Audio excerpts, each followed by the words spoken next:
CFB. All right, and I'll definitely be providing you with my predictions for the other games on there. But the first game, I had to put this one at first. I couldn't stop thinking about it. Number 1 Texas at number 3 Ohio State. As of now, the Buckeyes are favored by 2.5 points. And this game is at noon for the big noon kickoff, which is ridiculous if you ask me. But I don't even want to talk about that. But arguably the biggest headline heading into the season when this game was announced was a Week 1 rematch of the college football playoff semifinals last season. So on one hand, you have two teams. One of them won the national championship. The other one was right there at the gate of playing in the national championship. All right? But you may be thinking, okay, this is going to be a game where both teams are going to be making zero mistakes. It's going to be elite on elite. Which team's going to make just one small mistake more than the other team? Let me tell you the statistic. Both teams are in the 80s for returning production this year. They may be the two best rosters in the country, talent-wise, on paper, but in the 80s for returning for production. So expect some early mistakes, some rookie mistakes from some players, not because they're not talented, but because, if you do anything perfectly the first time, are you even human? Right? So they're definitely not the same teams from last year. However, I'm not arguing they're number 1 and number 3. They deserve exactly where they should be. But I'm saying don't expect a perfect game. Expect a game with, Week 1 jitters, just like Iowa State and Kansas State. But for each game, I am going to go over some keys for each team and then give my prediction. So we're going to start with the keys for the Texas Longhorns. First, Arch Manning needs to pan out early in this game. If you look at my top 10 quarterback rankings, which was in my last episode and also on my X account, I had him outside the top 10, strictly due to his lack of experience. I think if he's able to handle this Ohio State defense and the pressure of playing in the big house, of Week 1, of all the expectations on him from the offseason, if he's able to do this, he's easily in the top 10. All right? It's not that I don't want to give him the benefit of the doubt, but you never know. It's that one in a blue moon chance where Arch Manning doesn't pan out. But the second he proves it against Ohio State, I'll put him in the top 10. So Arch Manning obviously needs to settle in early. All right, it's going to be a hostile crowd. All right, it's going to be his first time really leading this offense in a game, especially a big game such as this. All right, he's played a little bit, snaps here, snaps there in other big games last season. You saw that against Texas A&M, especially saw some of that. However, this is his first time having the full control for this offense, so it's going to be very interesting. Next question. How will the offensive line be against Ohio State's defensive line? You lose 4 of your starting offensive linemen, and you're tied in to the NFL draft. Just something to keep for thought. I'm not going to go over it too long, just something to think about. Next question. Will the secondary be able to stop Ohio State's wide receivers? You lose some major contributors. Andrew McCaba at safety, Jedi Barron at defensive back, both to the NFL. And I get Texas is one of the best defenses in the country, according to some people. All right, they have some studs in the secondary, but you can't not admit that losing that experience, losing that talent, losing that amount of snaps played on that defense is going to hurt. And you look at the Ohio State wide receiver room, Jeremiah Smith, Carnell Tate. That's the top 2. You got a dozen guys behind them who will probably all start at most teams in the country. All right, you're going to have to see how that secondary is going to be able to contain the Ohio State defense, because it doesn't matter how well Arch Manning plays or if he doesn't get sacked a single time if Jeremiah Smith has 200 yards receiving. All right, now I don't think he's going to get 200 yards, but you get the point I'm trying to make. Right? We got to see how that secondary is going to be able to handle this wide receiver room, which went scorched earth in the playoffs and beat a lot of good teams last year. Just some notes for Texas real quick. They do lose Matthew Golden and Isaiah Ward at the wide receiver position, but they bring back Ryan Wingo and DeAndre Moore, who should be great. And the reason I say this is not only because of what I've heard out of fall camp and from just my belief in them as talented wide receivers, but also by the fact that that offensive staff and Steve Sarkisian didn't bring in a single wide receiver from the portal last year. I think that shows a lot more than what people are looking at firsthand. I think that's something that speaks a lot about a team and a coaching staff's confidence in a certain position room. All right, so just watch out for those 2 wide receivers. And then, of course, you have to improve the special teams. All right, I mean, Burt Auburn was 16 for 25 last season on field goals. Okay, there was a lot of times where they could have closed games, such as against Arizona State where they couldn't. And luckily, Texas survived that, but just barely did they escape the Sun Devils. So they bring in freshman kicker Mason Shipley. I think he's the expected starter as of right now. Hopefully special teams get better, because in a game such as this where you're Texas, people look at you as the number 1 team in the country, you cannot be worrying about special teams. You need to have that down. Now, the keys for Ohio State. First, settle Julian Sayin early. I said the exact same thing about Arch Manning. I'll say the exact same thing here with Sayin. Now, the difference between them is Arch Manning has had to start a couple of games when Quinn Ewers was injured last year. And he also has more experience than this freshman quarterback. I expect Texas' defensive line to go after him all night. Make him uncomfortable. Wreak havoc in the backfield the best way you can.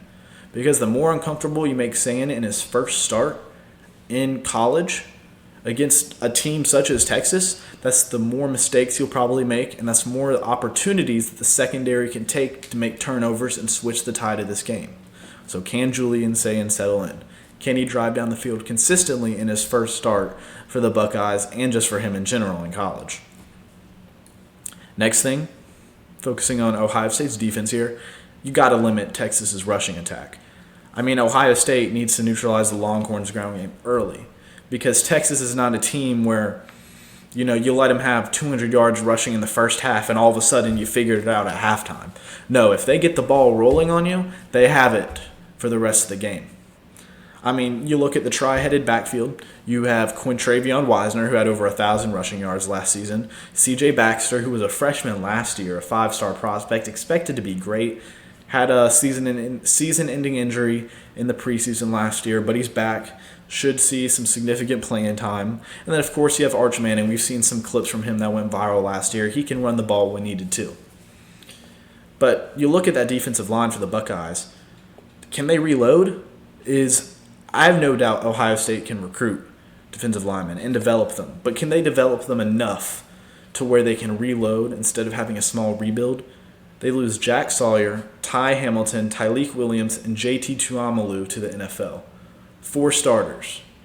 4 significant starters who made a lot of great plays. You might remember Jack Sawyer's scoop and score strip sack from the college football playoff semifinals against Texas, right? Can that defensive line reload rather than rebuild? Because even if it's a small rebuild where you figure it out by mid-September, it doesn't matter because you have Texas week 1. All right, you have the Texas running back room week 1, right? Last key for Ohio State, can the offensive line protect Sayin? They lose their starting left guard, left tackle, and center to the NFL. That's their entire left side of their offensive line. Now, Colin Simmons and Anthony Hill Jr., they're going to wreak havoc, or they're going to do their absolute best to wreak havoc in the backfield all season long for any team they're playing. And this is similar to LSU, which I mentioned in my top 25, my own preseason top 25 in the last episode. Just like LSU, doesn't matter how great your quarterback is, how great your tight end is, how good your running back room is, or you may have the best wide receiver room in the country. If your quarterback can't throw it to them without having to scramble or get sacked, then your wide receivers can't do anything, right? So if Texas can get to the quarterback, then it's going to be a long night for those receivers who are going to be frustrated, right?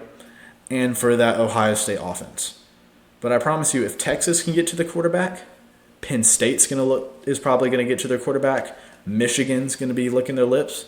All right, Oregon is going to be ready too. All right, so this week 1 offensive line performance against the Texas Longhorns is going to be a big tell for the Buckeyes. Here's my prediction. I'd be surprised if it was a blowout. I think both teams are just too good. There's too much pressure on them and on both head coaches for them to get blown out in a game like this, even though it's at the Big House. I think there is some not question marks, but things we have to see to believe. in game one, with just people replacing a lot of talent that left to the NFL last year. But I think this game will be won by whoever can settle in first. And I think that will be Texas. I think they'll go into the big house and make a name for themselves in the SEC early this year. Give me the Longhorns over the Buckeyes in week 1. Next game, South Carolina versus Virginia Tech. All right. Some context, this is the week 1 Aflac kickoff game in Mercedes-Benz Stadium in Atlanta. South Carolina comes in with high expectations following last season, and they have the momentum and motivation to take the next step. 9-4, and despite a great record for Carolina historically, they barely missed the playoffs. They felt they were robbed against LSU. They felt that they shot themselves in the foot against Alabama. Right? They felt they shot themselves in the foot against Illinois. It wasn't that we tried our best and we got this really good record. It was, we finished 9-4. There was so much more we could have done. We had so much more potential. So this team, Shane Beamer has said it multiple times, they're not looking to redo last season. They're looking to build upon it. So this is a motivated team, more motivated than I think a lot of people realize. And then you look on the other hand, Brent Pry and his program at Virginia Tech. Brent Pry needs a big win for this program. Virginia Tech fans, I don't think, have been satisfied with the performance of his teams in the past 3 years. 16-21 overall, right? So it's definitely, I feel more desperation for Brent Pry. I'm not saying he's desperate, but there's definitely more, you need this win, absolutely, when it comes to keeping your program alive and keeping your job as a head coach, right? And also right now, Gamecocks are currently favored 8 points. All right, it was 7.5, but with Rasul Faison being approved by the NCAA, it moved up to 8. We'll get to that in a minute. Now let's talk about the keys for South Carolina. First, you have to control the lines of scrimmage. First of all, your offensive line. They got better in the back half of the season. However, there are still some concerns for this offensive line. All right, the offensive line has never been a strength for Shane Beamer. While at South Carolina, it has been pretty pitiful sometimes. You could chalk it up to injury in some cases, but other times, it just wasn't a good offensive line. So first, you have to make sure you can protect Sellers, right? Because you can't go an entire season of him having to make clutch play after clutch play, especially now that he isn't sneaking up on anyone. All right, he's a Heisman contender. All right, people are going to be looking to game plan for his clutch ability, for his ability to scramble and get out of the pocket. So can the offensive line protect him? And the next, front seven run blocking. All right, you lose Tonka Hemingway, TJ Sanders, Boogie Huntley, Kyle Kennard, the best awarded the best defender in college football last year. You lose all 3 of your starting linebackers. All right, you lose Nicky Minwari, a safety, who was very good at helping assist the run when needed to and making tackles that needed to be made whenever they got through the first and second layer of that defense. All of them are gone. This defense loses a majority of their starters from last season. So can you block the run? Can you limit Kyron Drones' dual threat ability and his ability to scramble? Because if Kyron Drones is on his A game, it's going to be hard to beat him. All right, you've seen that in multiple games, such as the game against Miami last year. Kyron Drones at his A level is hard to beat. So I don't think this defense for South Carolina will take as far back of a step back as people think.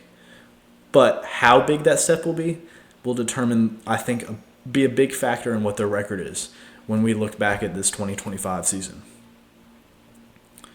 Now, the next key, establishing the run. Speaking of running back, Rasul Faison finally got cleared by the NCAA after transferring from Utah State in January. I don't think it should have taken that long. However, I'm grateful the NCAA made a decision that I believe was objectively the right thing. Coming from a perspective, I'm not talking from a South Carolina fan perspective, strictly from a sports fan, a college football fan, I think it was the right thing to do. All right?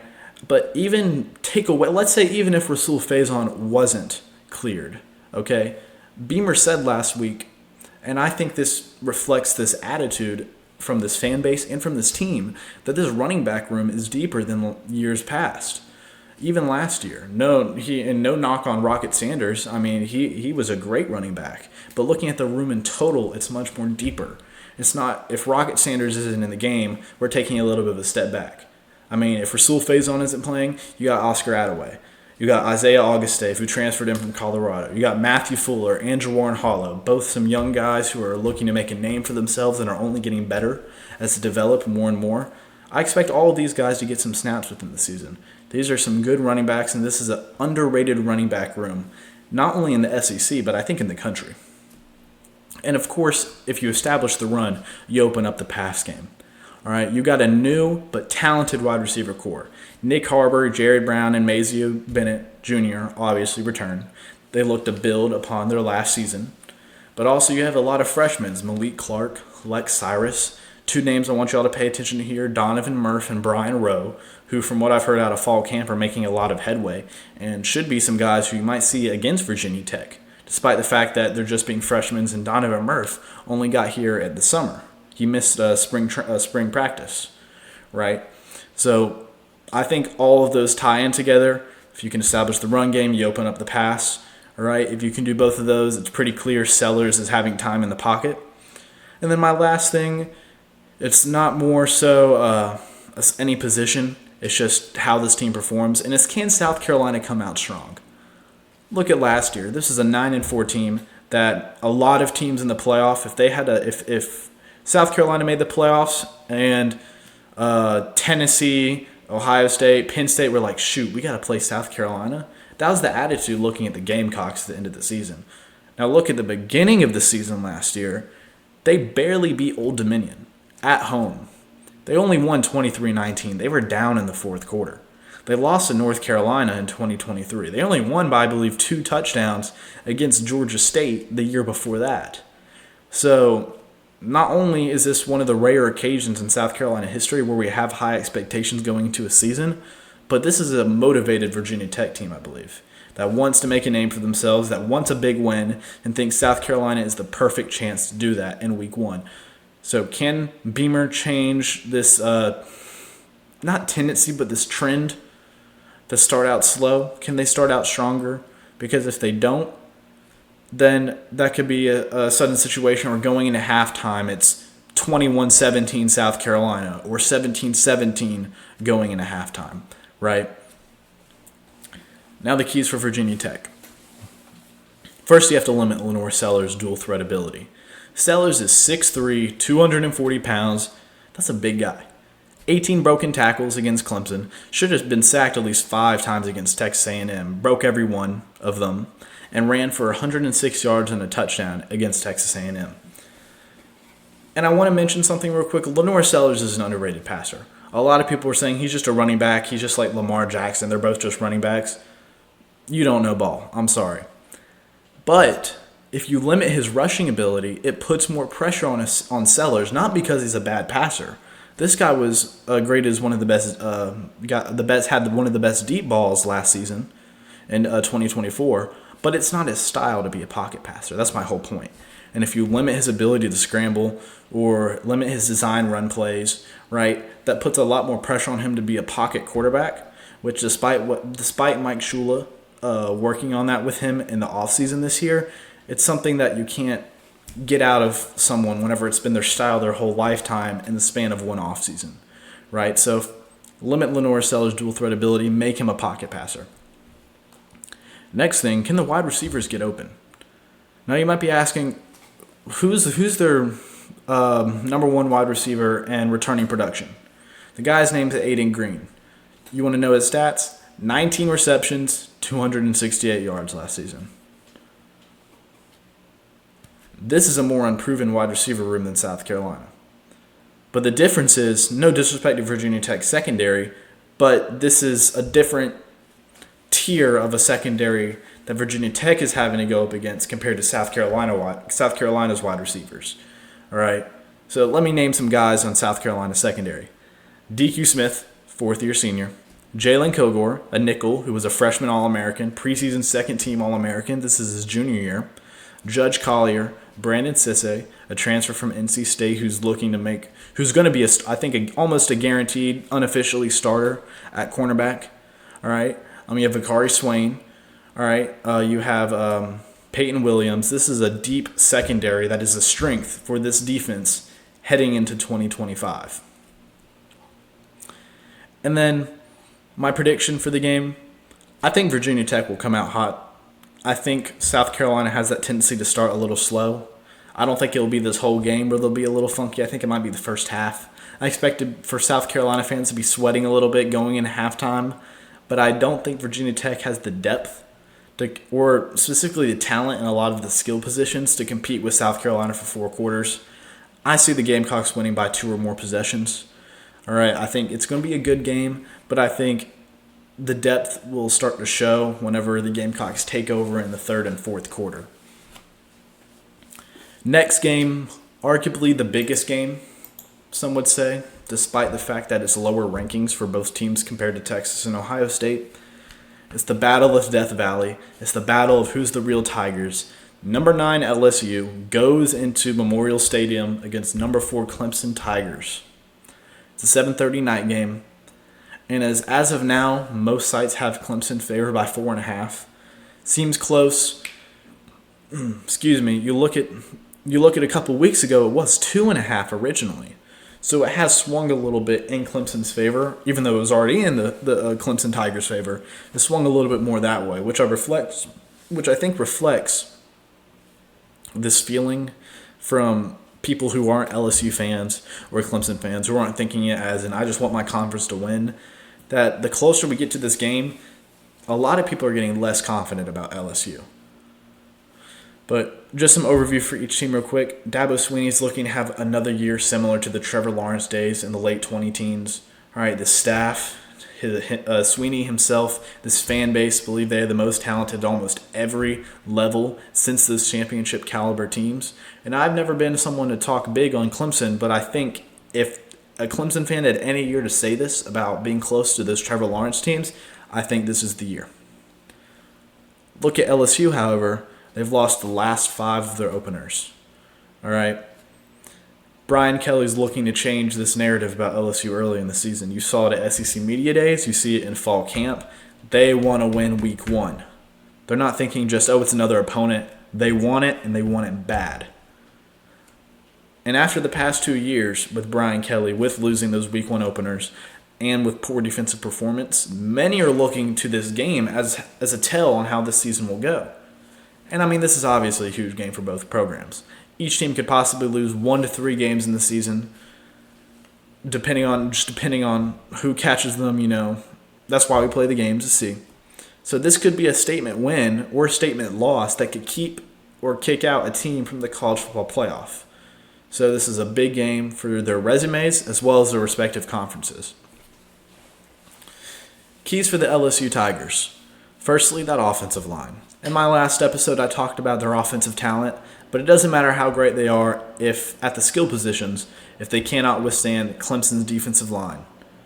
They lose 3 of their starters to the NFL on the offensive line, and also their tight end, Mason Taylor. And I hate to say it, but Nussmeier has proved to play worse when he's consistently under pressure. So you lose the fact that LSU offensive line has been gutted from players leaving to the NFL, and the fact you saw Nussmeier play how he did when he's under pressure a lot more. If this offensive line doesn't give Nussmeier time to be in sync with his talented wide receiver core and go through his progressions, then I think it's very concerning. It's going to be a long game for LSU fans. And just genuinely, when I'm talking about LSU in week 1, I don't care what the score of the game is. Clemson could win 35-21. LSU could win 21-17. Clemson could win 45-24. All right? Both teams are great teams. All right? 2 of the best teams in the country. One of them has to lose, right? Both of them can't win. I'm just looking at how this offensive line performs. If this offensive line gives up 6 sacks, all right, Garrett Nussmeier has to throw 2 picks. He's in pressure. You get a forced fumble in the backfield, all right? Even if they somehow won that game with those type of stats, that's a concerning look, all right? Because you can't have that type of performance and still win every single game. And I promise you, if Clemson can wreak havoc on LSU's backfield, so can Alabama, so can Texas A&M, so can South Carolina and Dylan Stewart, and a lot of teams can give LSU some problems. if their offensive line isn't fixed. The next key, can the secondary take the next step? It's the second year under defensive coordinator Blake Baker. And just for a stat here, last season they allowed 231 passing yards per game on average. That's in the 70s nationally. You combine that with the fact that Cade Klubnik is one of the top quarterbacks nationally when it comes to 20-plus yard throws, with great wide receivers who can stretch the field and make the contested catches. I mean, even though Clemson lost the game against South Carolina last year, look at some of those deep balls that Klubnik threw, that those receivers grabbed. I mean, I was incredulous when looking at it. Just how did they catch that? Those receivers have that ability. Cade Klubnik has that deep ball accuracy and ability to chuck it down the field. If the secondary can't take the next step and fix this issue, look for it to be a long night for LSU fans on the defensive side of the ball as well. Now the keys for Clemson. First, I think this is almost an obvious one for Clemson fans. You got to dominate the trenches. You look at LSU's offensive line, and then you look at your defensive line. Experienced, talented, and arguably probably the best in the nation. TJ Parker, Will Helt, who transferred from Purdue, Peter Woods, DeMonte Capehart, and that's just naming a few. All right, so that defensive line, I think it should be a given. The expectation is that defensive line should be able to dominate LSU's offensive line. But we'll talk about Clemson's O-line for a second. They returned 3 starters from last season. And despite the fact that LSU's front 7 on defense isn't being talked enough compared to Clemson's defensive front 7, this is still an SEC team, right? I mean, the SEC obviously recruits well. They have big guys up in the trenches, right? They wouldn't be the SEC we know if they didn't. So, can this offense flow down the field? Can Cade Klubnik have time to read through his progressions, go through the motions? Because we've seen sometimes where, he doesn't have full time to read through his progressions. He gets a little off, overthrows a receiver, makes a bad read, does something like that. So can this offensive line keep this talented offensive unit flowing down the field in sync in time? And then the next thing for Clemson, you got to establish the run game. All right. Clemson is one of the best wide receiver trios in the nation. Antonio Williams, Bryant Wesco Jr., TJ Moore. But their passing attack won't be as effective if they can't run the ball. All right. About a week ago, Dabo Swinney announced that their running back, Adam Randall, who's a senior, is going to be the starter for Clemson week 1. Now, just some context, he transitioned from wide receiver during the offseason to becoming the starting running back. Reminds me of DeCarrion Joyner from South Carolina about 2 years ago. Okay, and then backing up Randall will be freshman Gideon Davidson, who I've heard a lot of buzz from fall camp. And I expect, despite the fact he's not the starter, he's going to see some significant snaps, especially as the season goes on. All right, and if this just the fact that you have a running back who's transferring from transitioning in from wide receiver, and you have a freshman running back who's just getting used to the college game, it's a little bit of a concern for Clemson, because if they can't run the ball well, LSU's defense may have a secondary that could get scorched by every single one of those wide receivers and their backups. But if you can't run the ball right, and LSU only has to put 5 in the box to stop the run, then your offense becomes pretty one-dimensional. And I will say it's much easier for a secondary to defend against the pass when they expect the pass every single time, where you can't run the ball and make it a 2nd and 6, where you could run again or make a pass compared to 3rd and 12, right? So can this offense have a balanced attack? Running back the running game doesn't have to have 200-plus yards, right? But they have enough to open up the talented wide receivers at their disposal, right? But predicting this game, I think Brian Kelly really needs a win for this program, but I just don't think it will be this year. I see too many concerns for LSU that Clemson can exploit for me to be able to comfortably, or even just somewhat comfortably, pick LSU, right? It's not that I just dislike LSU. It's just I see too many concerns that Clemson can attack. So I think Clemson takes the name of Death Valley, takes the name of the Tigers, and they win by at least 7, if not maybe just a little bit more. And then for our last prediction, we have number 6 Notre Dame playing at number 10 Miami Sunday night. 7:30 p.m., Hard Rock Stadium in Miami, Florida. All right. As of now, Notre Dame is favored by 2.5 against Miami. All right. So just there's some context, but let's talk about both teams real quickly, just as a program. Marcus Freeman is looking to make another deep run in the playoffs. All right. Now, a lot of people may think that Notre Dame was a Cinderella story, especially after they lost to Northern Illinois, right? But Marcus Freeman wants to make it clear, hey, this wasn't a one-time thing. This wasn't like a TCU from a couple years back, right? We're going to consistently be here. We want to be a team that you're going to have to look out for every single season, one that's on your bulletin board every single offseason. So they're not satisfied with the loss in the national championship. They think they can take the next step, and they think they have no reason not to. And then, of course, you look at Miami. They fell short last season of their playoff hopes. Those two losses to Georgia Tech and Syracuse kept them out the ACC championship game, right? And they were just the pinnacle of their defensive struggles, all right? And it wasn't that just this defense just had a bad game against those two teams, and that's why they lost. The defense was this bad the entire season. But it finally caught up to them against Georgia Tech and against Syracuse. And, of course, you also saw the defensive performance against Iowa State in the Pop-Tarts Bowl. Now some keys for Notre Dame. First, quarterback play. C.J. Carr was announced as the starter for Week 1, but how experienced is he? Redshirted as a freshman last season. He only has one appearance in a game. And you might be asking, okay, how many pass attempts has he made in college? 10? 50? 100? The answer is 0. 0 pass attempts in college in a game. They're one of the many major teams with a new quarterback. So the question is, how many mistakes will this young quarterback make? He may be a very talented guy. I think he's a good quarterback. Otherwise, he wouldn't be at Notre Dame, right? But he's bound to make some of those first-timer mistakes. Everyone goes through it, right?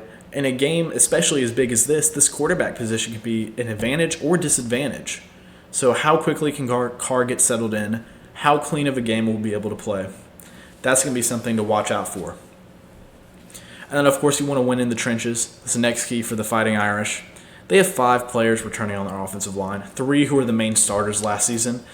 And looking back to 2024, their offensive line was seen as a weakness for a long time. They had a lot of injuries.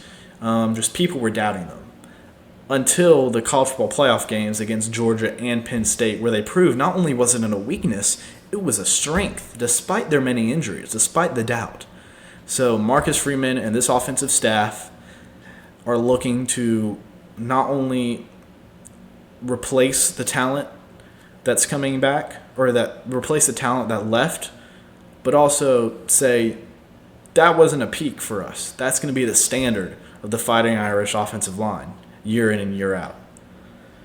So can this offensive line block for Jeremiah Love and Jadarian Price? I think that's one of the best running back rooms in the country. I think Jeremiah Love is a top 3 running back in college football. If you told me you think he was the best, I wouldn't argue with you.